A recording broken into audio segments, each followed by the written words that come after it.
Okay, so I have Without a further ado, presentation. I shall introduce Stephen Huston, our PCNS Fellow, and he will talk about our collection. Okay, tonight I have what I'm calling Tales from the Crypt. This will be a bit of a working presentation. It's by no means a complete selection of stuff from our archives, but I wanted to focus on a lot of the weird stuff that we have in our collection that is not uh, paperwork. It's not stuff that we would automatically assume would be part of our archives. So this is going to be about the weird stuff that has turned up there as well. Some of it will make sense, some of it won't. There's an awful lot of physical objects other than paperwork in there. For instance, this one with our little meeting logo over it here is actually um, a fairly large item. It weighs several pounds. It's over a foot in diameter and an inch thick. And this is a artist's model sculpture for in preparation for the hubbing work on our 60th anniversary medal that had the Palace of Fine Arts in high relief on the back. The medal itself was octagonal, but this circular artist design was then modified to be placed within the larger octagonal design so that it would fit the intended metal shape. This design predates the adding of the octagonal edging that had to be done before they could do the die. To give you an idea how big this really is, if you look close, you can see a Sharpie pen laying next to this one. Uh, the thing feels like a hubcap but weighs more. Uh, it's, it's a nice big heavy chunk of plaster. Uh, it's a little bit fragile. You'll notice if you look carefully, there's some dings around the edges just from the handling it's gotten in the last 45 years. And it spent almost all of that time sealed in a box. So, Hmm. uh, this is the kind of objects that are sometimes hidden away here. Another one is that this is sort of a weird one, but it represents a large group of material that we have during the first years of PCNS. I mean, literally in the first 5 years, they decided to form a library, and they started collecting numismatic books. And the way they went about it was that anybody who was willing to make their books available could add their personal books to the PCNS library list with a note that it was at their place, and people were free to trade these books among themselves for research purposes, with them all going back to their proper homes whenever they were done. This expanded as people started donating books that they had picked up at the PPIE during our first year, and those became part of the collection. Then during the mid 20th century, that all got expanded, and we started adding all kinds of things related to the Pan Pacific International Exposition or relating to 1915, the year of our founding. So this thing ended up in the collection. This is a photograph mounted on a board. You're seeing the front and the back of it here reduced. Um, this is a photograph from PPIE of one of the award juries. They were the award jury for one of the areas of the fair, and this ended up in our archives because it included one member of PCNS. And if you look close at the guy standing at the back right, it's marked PCNS member, and his name is noted um, as N.A. Bowers. Now, any of you who've been around for a long time might have encountered his name before, but he wasn't a president of PCNS at the time. He was simply a member. And his name doesn't figure big in PCNS for most of the period that's covered by this early stuff. but it'll come up again tonight. So we'll get to that in a bit. So things like this ended up in our archive. Here's another one. It has a little engraved plaque on it, says Palace of Fine Arts, 1915-1965, presented to Pacific Coast Numismatic Society by John D. Sears. So in 1965, John Sears went to where the Palace of Fine Arts was before it had been rebuilt. It was falling apart. And he collected this bit of stuff. Now, they began the rebuilding of it in 1964, and part of what they had to do was take photos and measurements and molds of some things, and then they had to disassemble the whole thing that was there because it was all built out of plaster Paris and wood frame, and it was coming apart. This piece he mounted on a board and added a plaque and gave it to PCNS. We know that the reconstruction of the Palace of Fine Arts took from 1964 to 1974. So this is something he collected early in that process. I know pieces of the original building were still strewn around the edges of the property at the time it was officially completed in 1975 or 74 because I moved to San Francisco right around that time and went and collected one of these chunks myself. It's about a yard long, this one is, and quite heavy and a real pain in the butt to transport or to store. But it was given to us by a PCNS member and it related to the PPIE. So, of course, we kept it. Among the other things are souvenirs. Many of these got sold off when we sold off the bulk of the PPIE collection, but a few extras and strays remained in our archives. Here is a daytime view of the PPIE grounds. Here's the nighttime view of the same basic scene, carefully hand colored and embellished. And we have multiples of some of these things.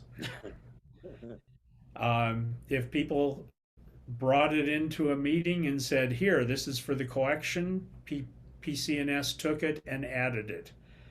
There was basically no one who was actually curating these things. At the time I first arrived at PCNS over 45 years ago, Don Thrall was the designated curator, and he would simply haul these things home and add it to that section of his basement that he had marked off for PCNS, and it sat there. There's an awful lot of this stuff, and the only reason that most of it ended up being kept is because no one was making any decisions along the way. Here's an award that's in our archives. This is something that PCNS presented to one of our members, Maxine Bryce, back in 1970. It was returned to us after she died by her sister, who said that the remaining family had no desire to keep these specialized awards and things that she had received. And so, did we want it back? And basically, it was a matter of take it back, put it in Don Thrall's basement, and don't think about it again, or they'll put it in the trash right now. And so, a lot of stuff that happened with. Here is an ANA membership plaque sent to us. They sent us one for our 50th anniversary, and this one again on our 75th. We also have an older one that represents our membership as a branch of ANA back when we were branch number 7 as a numismatic organization. They hadn't quite figured out how to deal with organizations, and there were so few of them, they just announced that they were branches of ANA. So ANA or PCNS at the beginning was officially branch 7 of the ANA when it first joined in 1916. So we still have this plaque, although it's not in perfect condition by any means. Later, at the time of our 100th year anniversary, ANA gave us another plaque. This was presented to representatives of PCNS at the ANA's 125th convention in 2015 or 16. I'm trying to remember which year it was. Probably 2015. They also gave us a presidential award, which was a large crystal pyramid, which photographs very poorly, so I didn't attempt to include it here.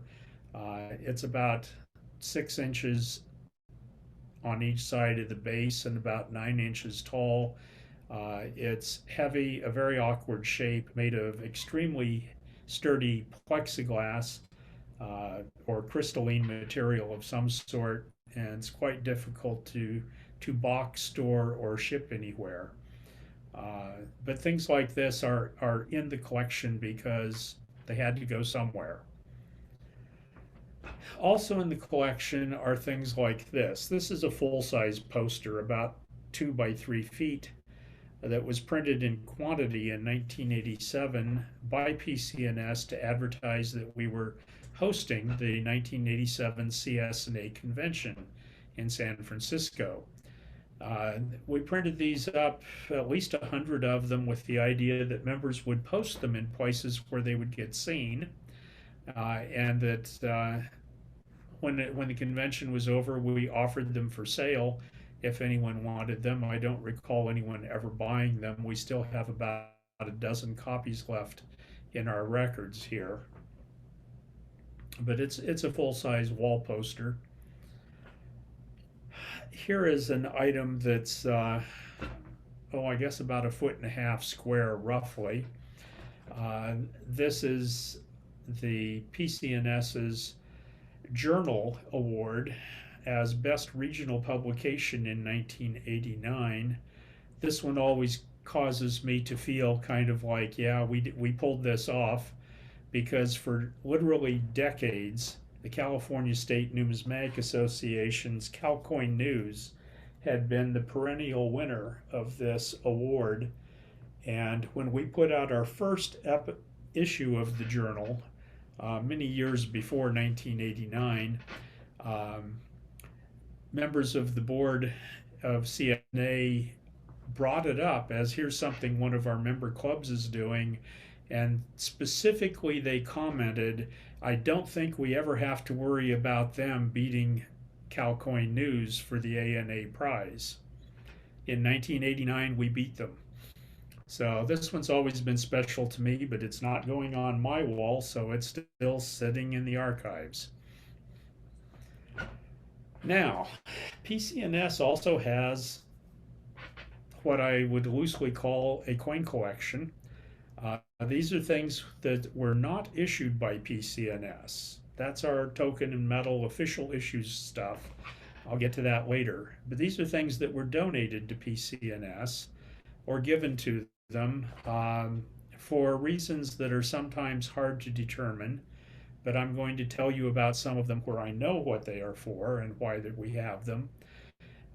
For you to consider what we should be doing with them, since they clearly don't stay in our archives forever. Over the years, we've received an awful lot of donations, and when we received them, we simply filed them away and kept them. This is probably the oldest item in the bunch. It's an 1887 1-cent piece of British North Borneo.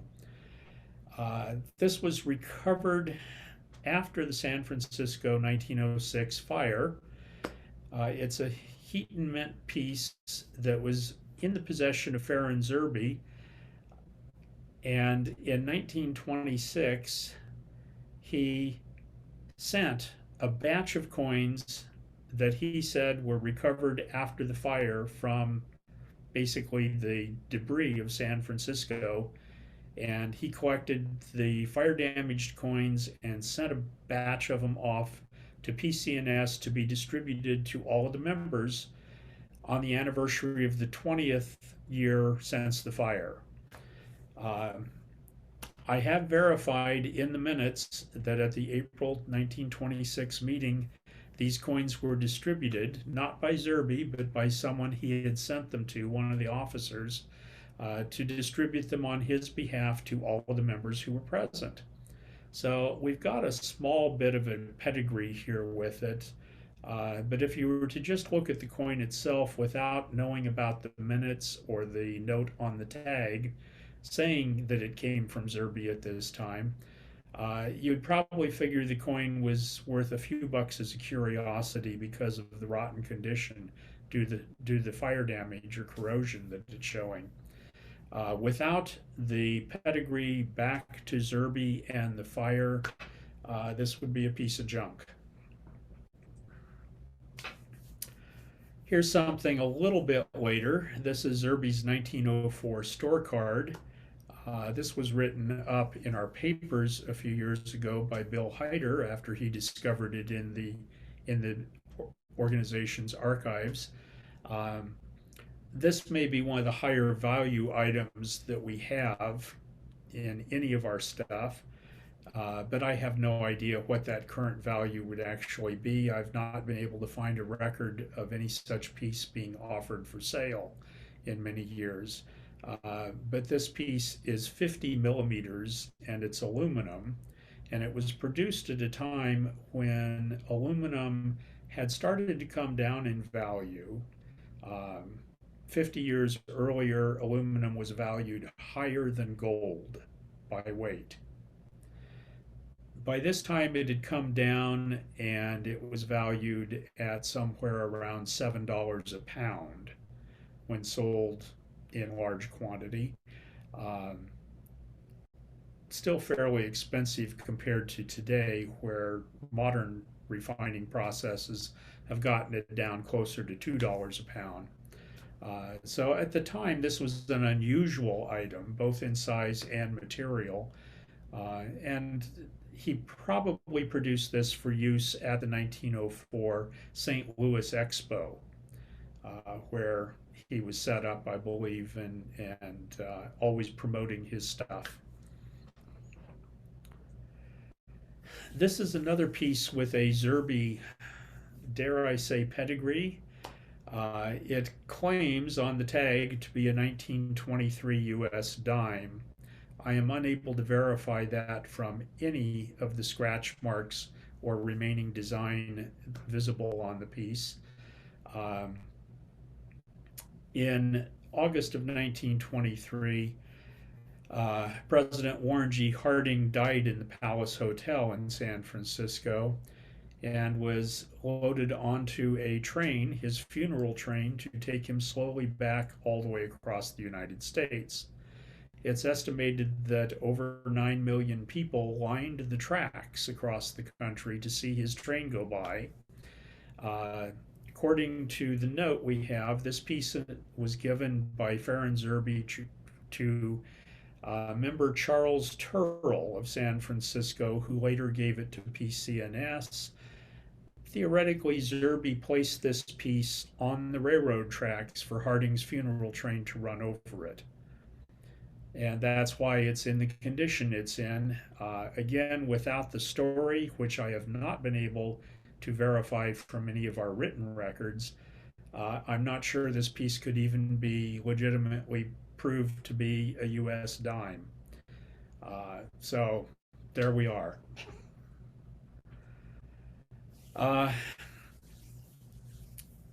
The PCNS minutes from the 1920s mention several other items of interest which are not in our holdings, and I'm going to discuss some of those as part of my show and tell later today. So I'm not going to cover them here because they are not part of the things we actually possess, but they are mentioned in our minutes, which are in the archive. The next thing that I consider part of the non-PCNS coin and metal collection that PCNS owns is an engraved 75th anniversary piece from the Boston Numismatic Society that was engraved by them with the full name Pacific Coast Numismatic Society and sent to us. I don't know that we were reciprocal members of Boston Numismatic Society or what, or whether they were just doing this uh, sort of willy-nilly with whatever groups were around in 1935. But every specimen of this metal of theirs for their 75th anniversary, um, having been founded back in 1860. Um, I'm sorry, yeah, 1860, um, is inscribed, including the ones that were given to their own members. So if you were a member of the group, you received one of these. And I suspect they sent some to other numismatic groups and museums that weren't members. So I have no idea how many of these there are, but I would guess probably upwards of 100 of them made, and we have one. And it's probably quite a rare item for the Boston Numismatic Society.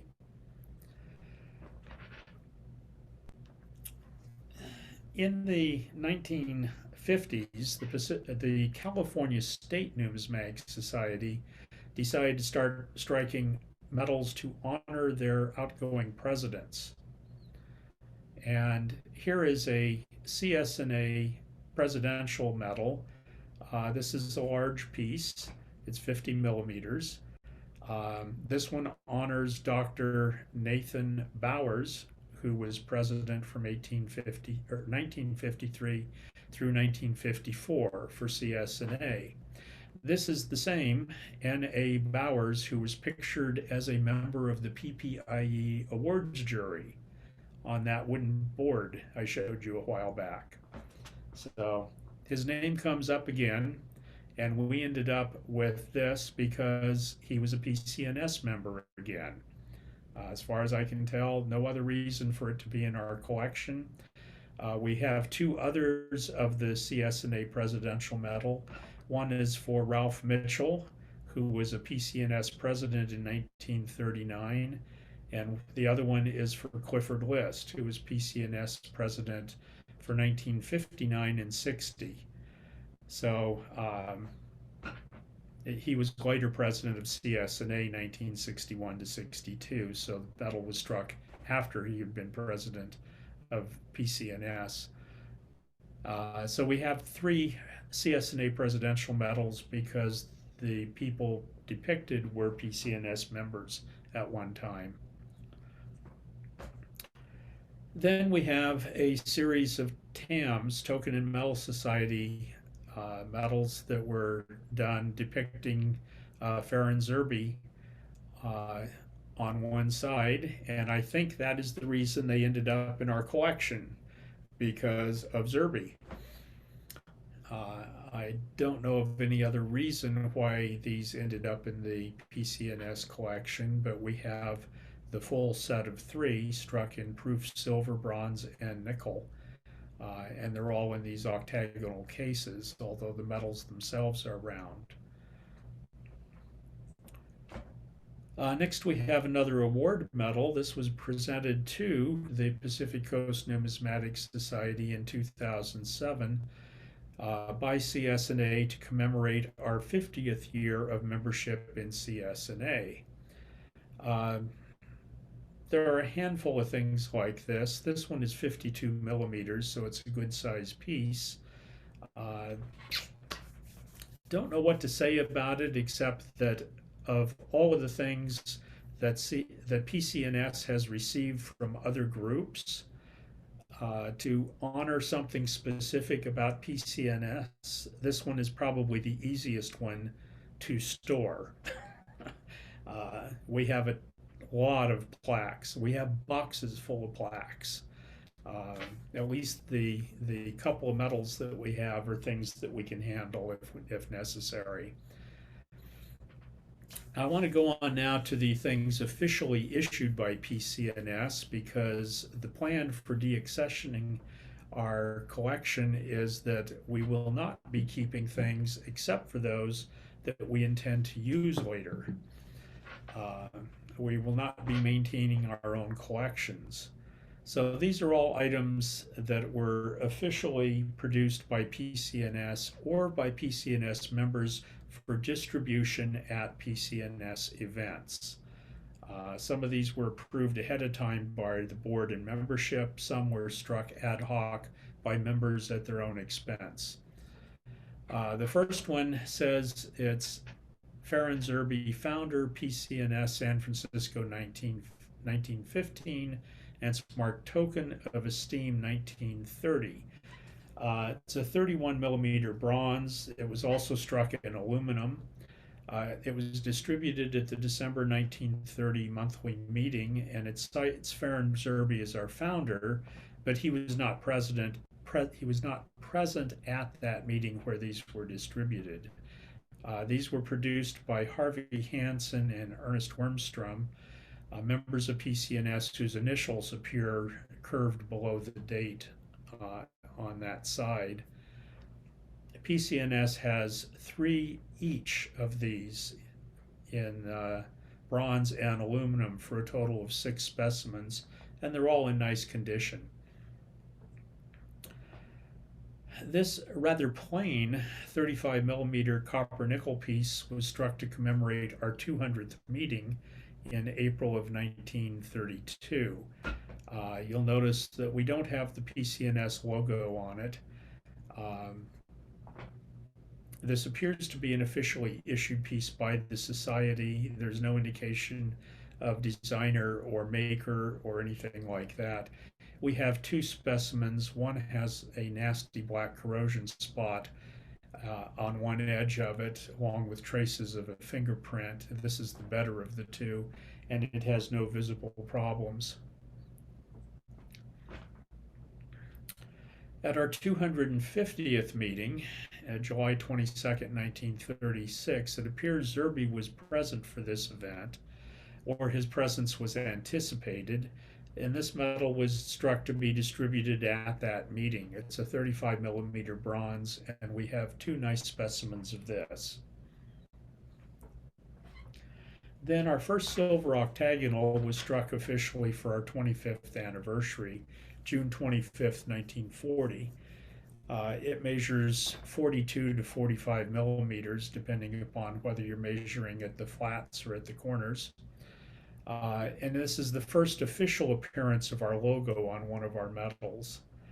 The original mintage was just 60 pieces struck, and it's now over 80 years ago, so it's become one of the prizes of collectors of PCNS memorabilia. And we have only this one specimen, which is lightly toned with a few minor dark spots.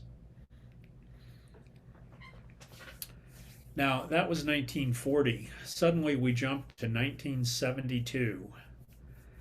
And here is a brass medal commemorating our 682nd meeting, December 27th, 1972.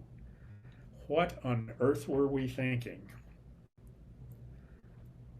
Well, this was struck to commemorate the betrothal of Ruth Ludwigson, who was currently at the time president of PCNS, to Everett Phillips, the president of Csna at the time.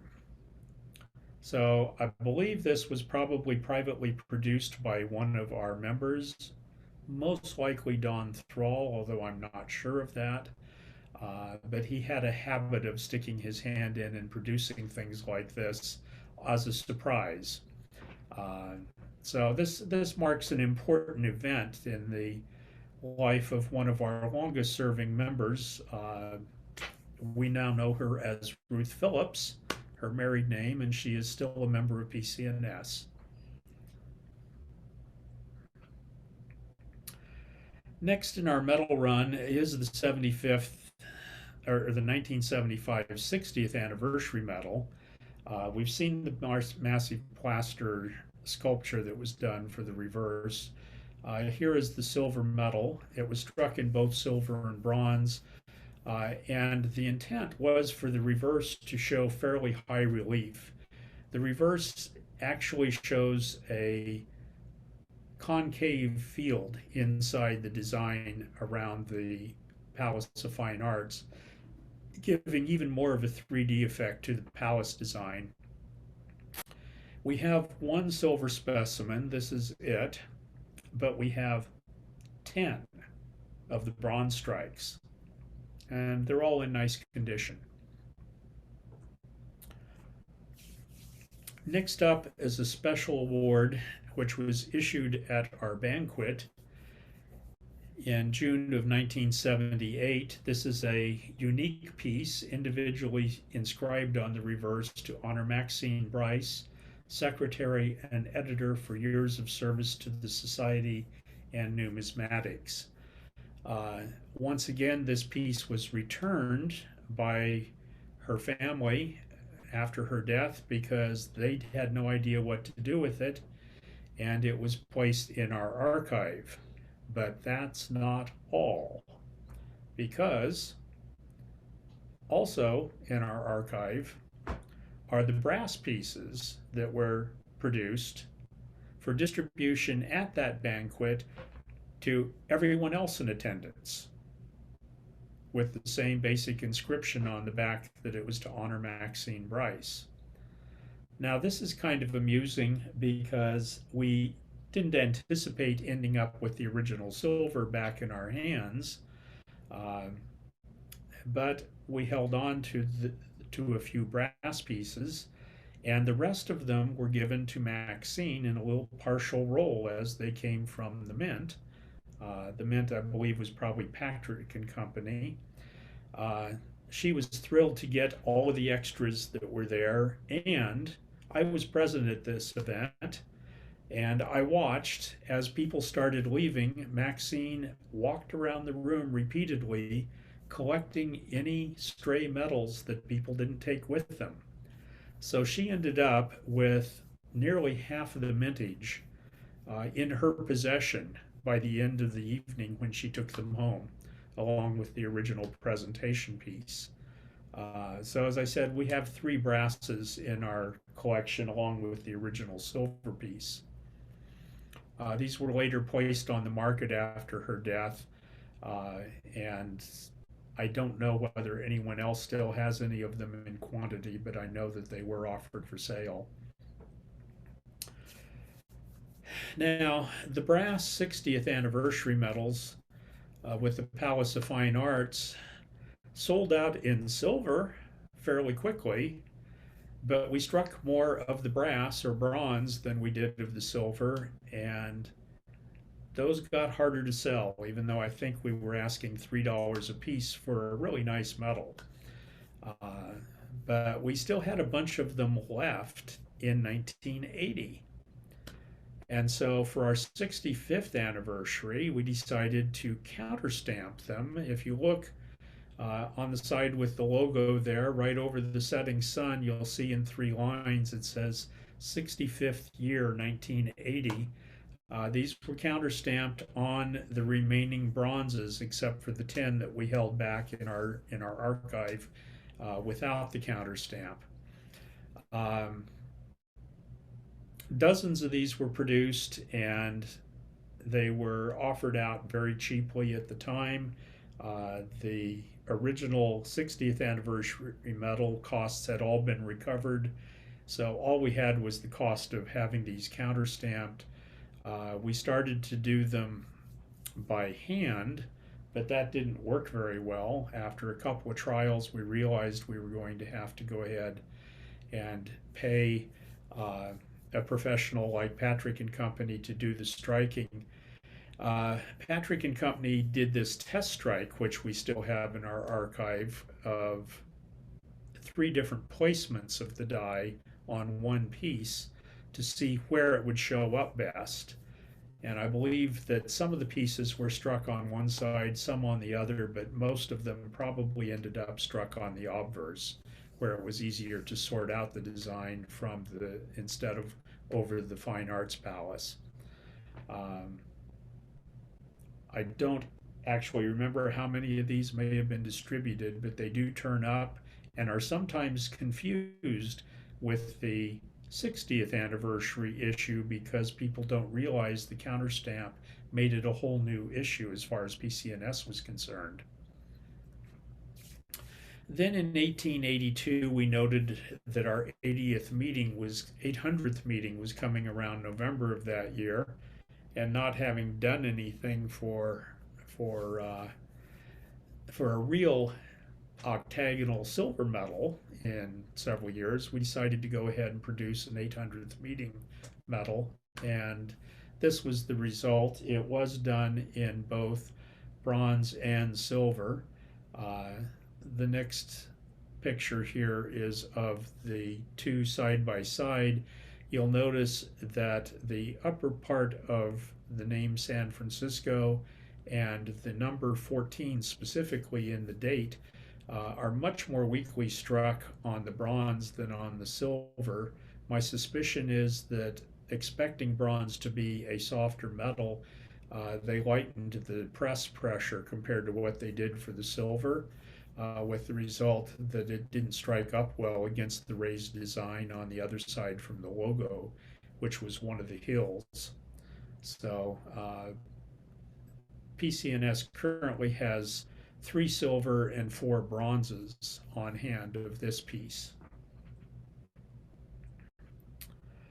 I'm not going to mention every other metal that we've done, otherwise I'd still be here an hour from now going through all of the other varieties of things. Wooden nickels, plastic tokens. PCNS issued a lot of stuff in addition to metals.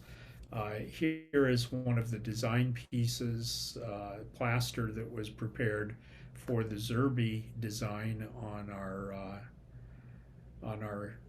metal featuring him most recently.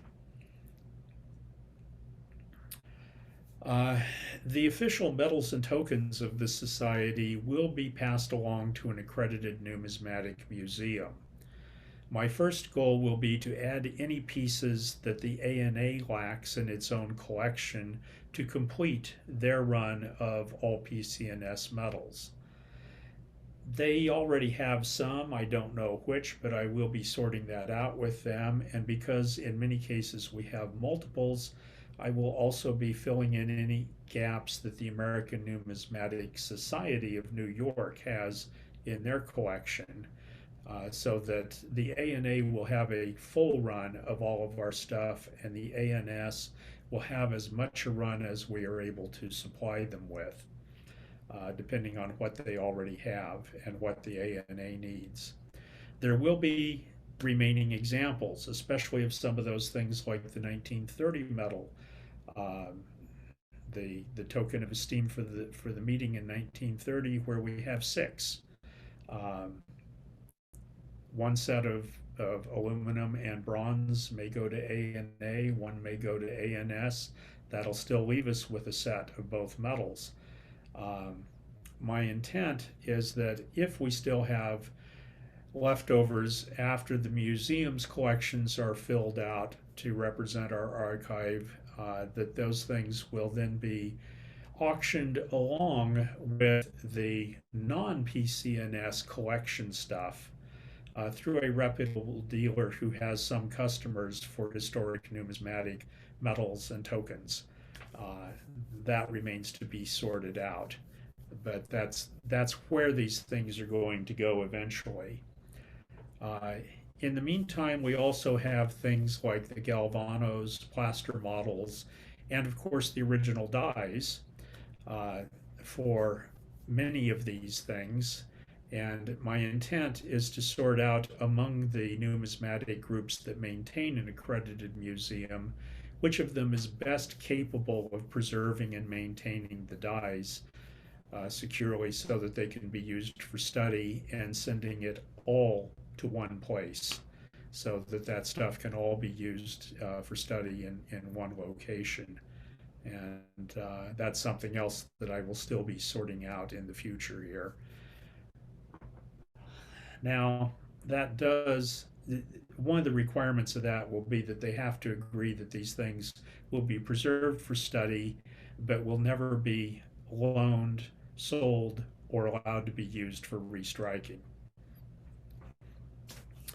Now, our odds and ends, the collection of stuff that we have that isn't our own stuff that we didn't produce, I'm assuming that's all going to end up being sold, uh, with the income of it going entirely to the benefit of the PCNS Treasury, and probably sold at the same time and through the same venue as the material I've just mentioned, the excess older metals and tokens and things that PCNS still has. Uh, we will make sure that whenever that can be arranged, that all PCNS members receive catalogs from whoever's doing it and are eligible to take part in the bidding. Uh, the stuff that gets a little more problematic is the things that we need to figure out what to do with, because they aren't going to be wanted by everybody. Uh, we have a lot of PPIE material still. Some of it was inadvertently sorted into uh, the PCNS archives because it related to PCNS members, or it was gifts of PCNS members back during PPIE days, uh, or they were numismatic type souvenirs of PPIE, so they were put in with our own metals. And so some of that stuff, along with some stray PPI books and things like that, there may still be enough of it to put together a PCNS run PPIE auction. We've had some in the past. They've done very well for us as an organization. And I simply have to figure out how much of this there is. I have somewhere in the neighborhood of 30 to 40 boxes of PCNS material that I'm still working my way through. I have not even opened a couple of those boxes yet at this point. I have identified everything that says it contains these kinds of things, but I haven't found everything that I know was there when we handed the collection off to Dan about 15 years ago. So there's still a few surprises to surface, I know. But having another PPIE style auction run by PCNS itself might be a good thing for us to do in another year or two down the line when this finishes being sorted out. However, there is some stuff where finding a home is going to be a problem. And a lot of it is just that the stuff is awkward. It isn't easily catalogable as any kind of numismatic collectible. But it's also not the kind of thing where everybody who becomes Csna president or treasurer wants to devote a room of their house to exhibiting all of this stuff on the walls. And these things basically get put in a box and left forever. And we're at the point where we're now deciding what to do so we don't have to keep the boxes. So I'm going to be asking some questions here after this regarding ideas on what to do with some of these things. But we've got an awful lot of plaques. We have several boxes of plaques and awards that look like this kind of stuff that were presented to PCNS for various things that I am almost certain ANA, for instance, won't want them back. Just like we really didn't want back the awards that we had given out to other people, but we took them back because we didn't know what else to do with them. So that's where we are, boxes of these things.